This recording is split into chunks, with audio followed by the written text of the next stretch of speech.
Hello everyone, आईएसपीसीएस channel के इस video lecture में आपका स्वागत है। आज हम एक नया प्रोग्राम लेकर आए हैं जिसका नाम है यूपीपीसीएस स्पेशल प्रोग्राम। आप सभी को पता है कि यूपीपीसीएस ने बीते कुछ दिनों पहले अपना नोटिफिकेशन जारी किया था जिसकी फॉर्म फिलअप की डेट 21 तारीख से स्टार्ट हो गई थी, 21 अप्रैल से, और इसकी लास्ट डेट है 21 मई तक। और आप में से मैक्सिमम स्टूडेंट्स ने ये फॉर्म फिल कर दिए होंगे।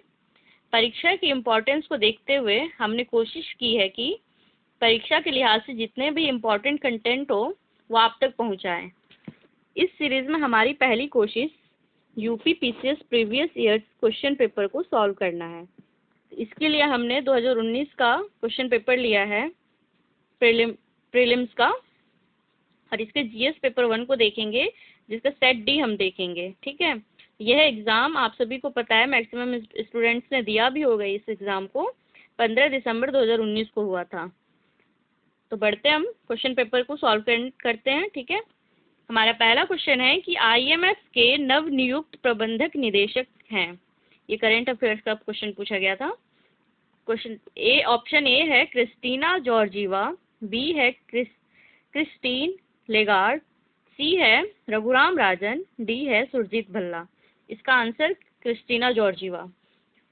2019 के दौरान 2019 की ही एक न्यूज़ थी कि जिसमें आईएमएफ के मैनेजिंग डायरेक्टर को नया मैनेजिंग डायरेक्टर नियुक्त किया गया था और वो थी क्रिस्टीना जॉर्जीवा।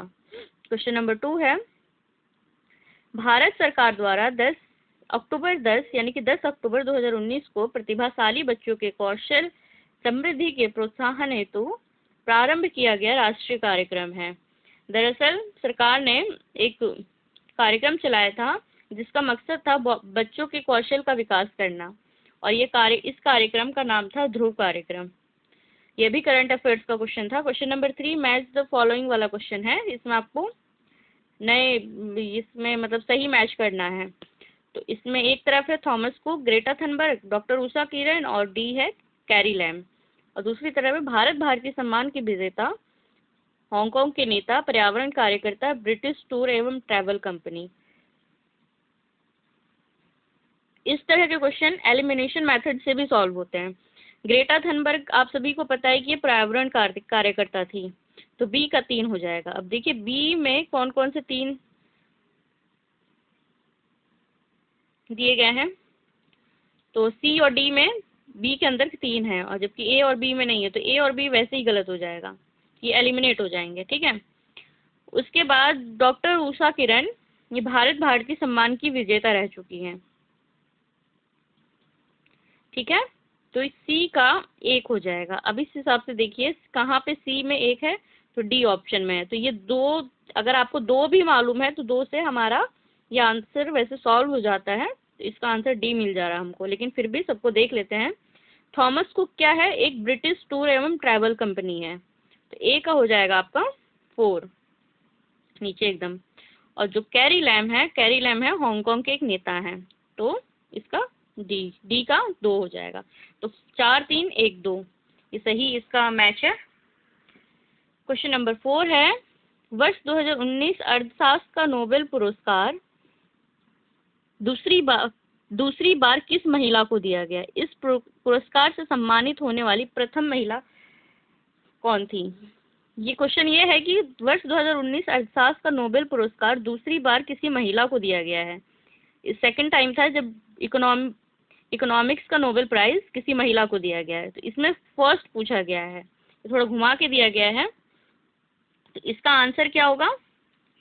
इसका आंसर है एलिनोर ओस्ट्रॉम। ठीक है, क्वेश्चन नंबर 5 है, सितंबर 2019 में जल शक्ति मंत्रालय द्वारा प्रारंभ की गई ग्रामीण स्वच्छता रणनीति निम्न में से किस अवधि से संबंधित है? ये जल शक्ति मंत्रालय ने एक स्ट्रेटजी लॉन्च की थी जो कि 2019 से 29 10 सालों के लिए थी, 2019 से 29 तक के लिए। और यह जो रणनीति थी ग्रामीण स्वच्छता को ध्यान में देखते हुए थी। ठीक है, क्वेश्चन नंबर 6 है कि भारतीय भाषाओं का केंद्रीय संस्थान निम्नलिखित में से किस स्थान पर अवस्थित है? यानी कि central institute of Indian languages. इसका आंसर क्या है? बी, मैसूर में है ये स्थित। ठीक है। क्वेश्चन नंबर 7 है कि भारत द्वारा भूमि क्षरण तटस्थता प्राप्त करने का लक्ष्य रखा गया है। ये एक लैंड डिग्रेडेशन से रिलेटेड एक मीटिंग हुई थी, तो उसमें यह निर्णय लिया गया था। तो India aims to achieve land degradation neutrality by the year. कब तक का ये लक्ष्य रखा गया है? इसका आंसर है आपका बी, यानी कि 2030 तक। ठीक है। क्वेश्चन नंबर 8 है कि चंद्रयान 2 अंतरिक्ष यान को प्रक्षेपित करने के लिए इसरो द्वारा किस जियोसिंक्रोनस उपग्रह प्रक्षेपण यान का प्रयोग किया गया है? तो इसमें चंद्रयान 2 काफी मतलब इंडिया की एक काफी महत्वपूर्ण अभियान था इसरो के द्वारा, और ये जुलाई और अगस्त में काफी चर्चा का विषय रहा था। तो ये सवाल इसीलिए पूछा गया है। तो ये चंद्रयान 2 को जिस उपग्रह प्रक्षेपण यान से भेजा गया है उसका नाम क्या है? उपग्रह प्रक्षेपण यान मतलब सैटेलाइट लॉन्च व्हीकल। इसका आंसर क्या है? इसका आंसर है GSLV Mark 3 M1। ठीक है। तो आपका आंसर है, सही आंसर है ए। क्वेश्चन नंबर 9 है कि भारत के सबसे बड़े चरखे के संदर्भ में निम्नलिखित कथनों में से कौन सा सही है? इसका उद्घाटन नोएडा में हुआ था और यह उपयोग किए गए प्लास्टिक कचरे से बना है। तो भारत में जो सबसे बड़ा चरखा है वो नोएडा में इसका उद्घाटन किया गया। यह कथन सही है। और इसे किससे बनाया गया है? प्लास्टिक कचरों से। यह भी कथन सही है। तो इसका आंसर क्या हो जाएगा? Option C. ये भी करंट अफेयर्स का क्वेश्चन था, यानी कि 1 और 2 दोनों सही हैं। 9th का आंसर सी। ठीक है। 10th क्वेश्चन है, निम्नलिखित में से किस जीव का रक्त सफेद होता है? ठीक। तो यहाँ पे छिपकली दिया है, तिलचट्टा दिया है, घरेलू खटमल दिया है और मच्छर दिया है। आप लोग बताइए कि इसमें से किस जीव का रक्त सफेद होता है, किस जीव का खून सफेद होता है? इसका आंसर है आपका बी, तिलचट्टा का। ये मैक्सिमम लोगों को पता होगा, काफी कॉमन क्वेश्चन है ये। क्वेश्चन नंबर 11 है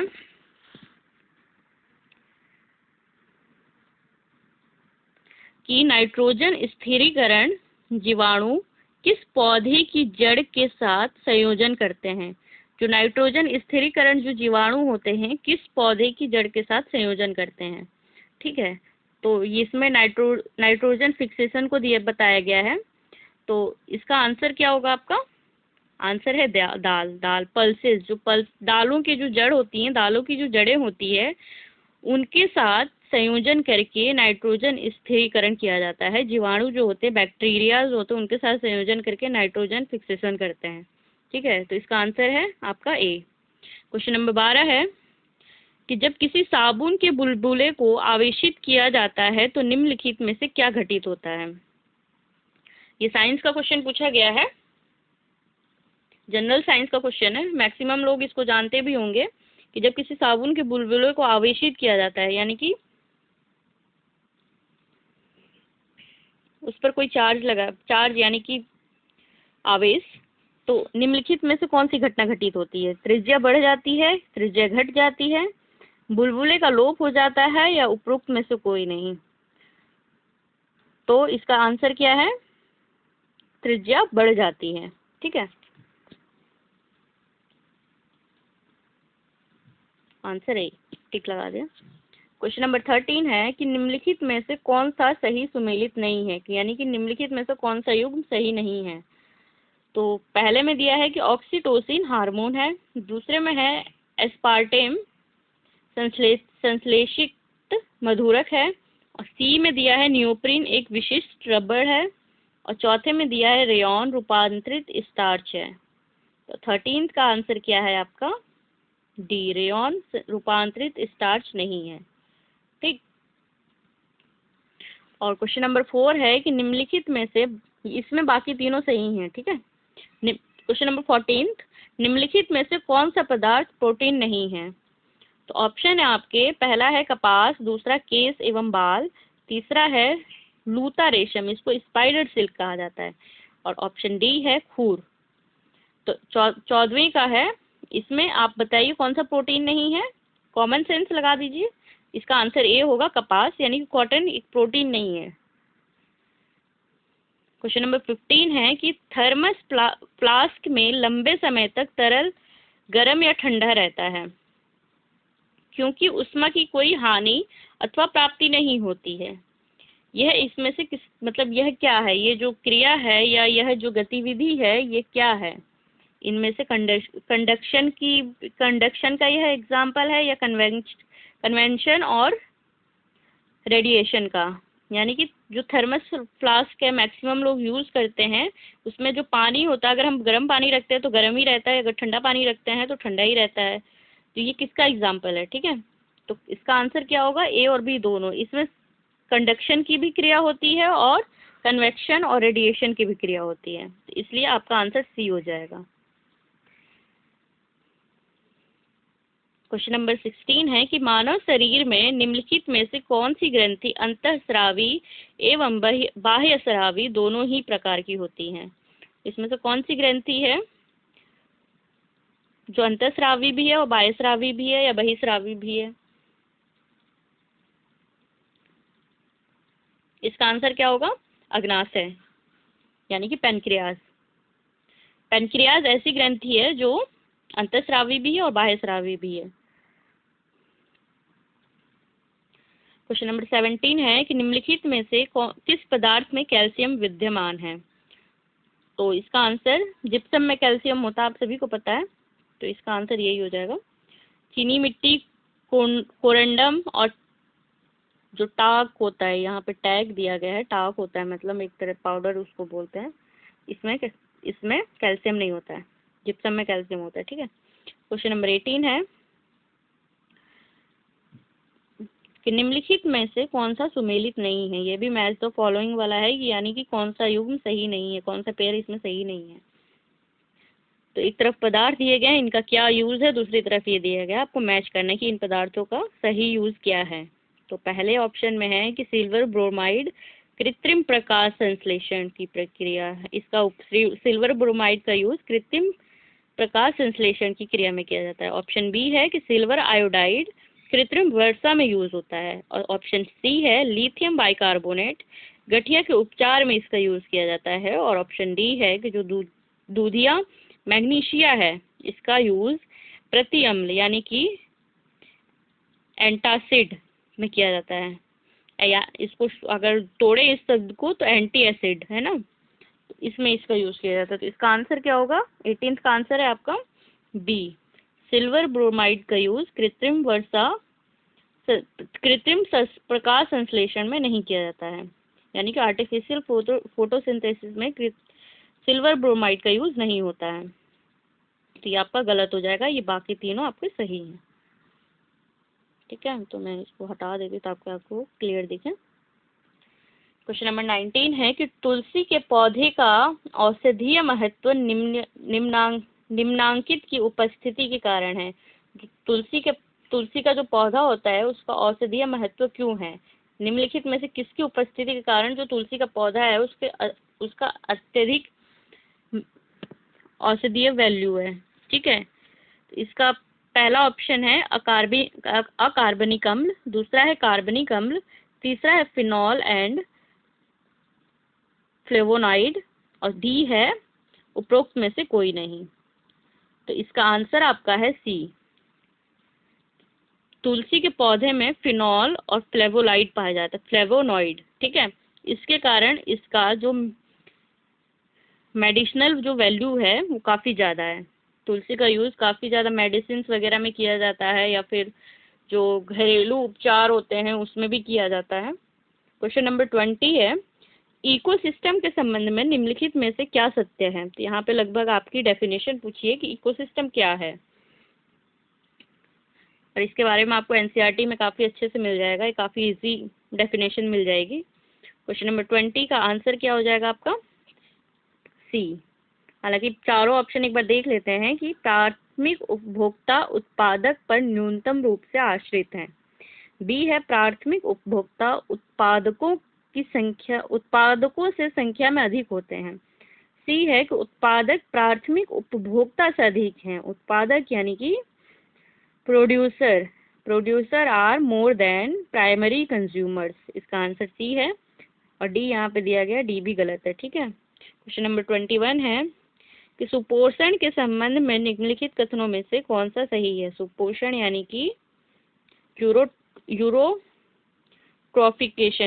यूट्रोफिकेशन, ठीक है, सुपोषण यानी कि यूट्रोफिकेशन, इसमें सुपोषण के संबंध में दोनों कथनों में से कौन सा सही है। पहला कथन है यह जल निकाय के पोषण तत्व संवर्धन की घटना है। ठीक है, दूसरा है यह जल में घुलित ऑक्सीजन को कम करता है। सुपोषण क्या होता है, यह मतलब यह जल निकाय के पोषण तत्व संवर्धन की भी घटना है और यह जल में घुलित ऑक्सीजन को भी कम करता है। तो यहाँ पे आपका सी सही हो जाएगा। 21 का आंसर क्या हो जाएगा, सी। 22 है कि मानव गतिविधियों में परिवर्तित पर्यावरण कहलाता है।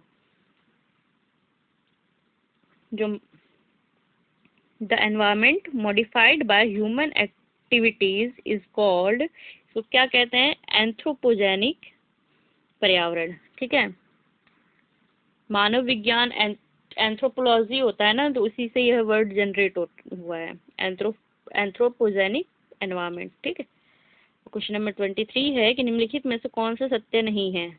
असत्य कथन पूछा गया है। ठीक, पहला है कि भूमध्य रेखा से ध्रुवों की ओर जाति विविधता में वृद्धि होती है। बी है जाति विविधता यानी कि स्पीसीज डाइवर्सिटी। बी है उष्ण कटिबंधीय शीतोष्ण क्षेत्रों की अपेक्षा अधिक जातियों को आश्रय देते हैं। जो हमारा ट्रॉपिकल रीजन है वो टेम्परेट एरियाज की बजाय ज़्यादा स्पीसीज को आश्रय देते हैं। और सी है कि विशालतम जैव विविधता अमेजन वर्षा वनों में पाई जाती है। ठीक, और डी है कि जाति विविधता शीतोष्ण क्षेत्रों से ध्रुवों की ओर घटती जाती है। इसमें आपका असत्य कथन कौन सा है 23 का, इसका आंसर हो जाएगा आपका ए, कि भूमध्य रेखा से ध्रुवों की तरफ जाने में जातीय विविधता में वृद्धि होती है, यह गलत है। आप सभी को पता है कि ध्रुवों की तरफ जाते हैं तो आबादी घटती है, जैविक जो विविधता है हर तरह की, चाहे वो पेड़ पौधों को लेकर हो या फिर मनुष्यों को लेकर हो, जातियों को लेकर हो, वो सब घटती रहती है। जब आबादी ही नहीं होगी तो विविधता किस बात की। ठीक है, और बाकी सारे ऑप्शन आपको पता ही है। बीच में ये अमेजन वर्षा वनों में सबसे विश्व की सबसे ज़्यादा जैव विविधता पाई जाती है। और यह अमेजन वर्षा वन आप सभी को पता है कि इस साल काफ़ी मतलब 19 से 20 तक काफ़ी चर्चा में रहा। यहाँ पे भीषण आग लगी थी जिस वजह से काफ़ी सारे जो हमारे एनिमल्स हैं, काफ़ी सारे पेड़ पौधों की जो विविधताएं हैं, विभिन्न प्रकार के पेड़ पौधे, मैक्सिमम पेड़ पौधे नष्ट हो गए थे। तो इसका आंसर हमारा हो जाएगा कि भूमध्य रेखा से ध्रुवों की ओर जाति विविधता में वृद्धि होती है, यह कथन गलत है। क्वेश्चन नंबर 24 है निम्नलिखित में से कौन सा वायु प्रदूषण के जैविक सूचक का प्रसिद्ध उदाहरण है। जैविक सूचक यानी कि बायो इंडिकेटर। तो इसमें पहला है लाइकेन्स, दूसरा है मैथिल मर्क्यूरी, तीसरा है गुलाब का पौधा, चौथा है सूरजमुखी का फूल। तो इसका आंसर क्या है, लाइकेन, ये सभी को पता है, ये बायो इंडिकेटर होते हैं।